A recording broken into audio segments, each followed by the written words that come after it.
çox epizodlarda gol epizodları yaratdınız, amma təəssüf ki, vura bilmədik, penalti ilə dəyərləndirə bilmədik. Təəssüratlarınızı bilmək istəyərdik. Buyurun. Ümumən oyun çox maraqlı keçdi. Bugün burada biz Orxan müəllimin keçirdiyi bu gözəl təşkilatçılığa görə ilk olaraq təşəkkür edirəm və biz dünya çempionatı qabağı milli komandamıza dəstək olmaq üçün gəlmişdik və məncə pis alınmadı. Bu oyundan sonra azarkeşlərimiz inanıram ki, stadiona gələcəklər və milli komandamızın yanında olacaqlar.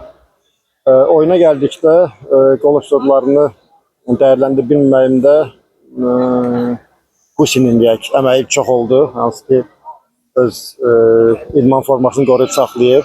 Mən çalışdım vurmağa, amma Qusi imkan vermədi. Ümumən belə maraqlı oldu və sonunda da penallaşma sanki bir dostluq qalib gəldi. Və belə zövq aldım. Düzənsəm çoxdan idi ki, öz dostlarımı, öz həm futbolçu yoldaşlarımı görmürdüm, həm futbolçularımı görmürdüm. Bugün onlarla görüşdüm və yenə təkrar edirəm ki, zövq aldım bugün.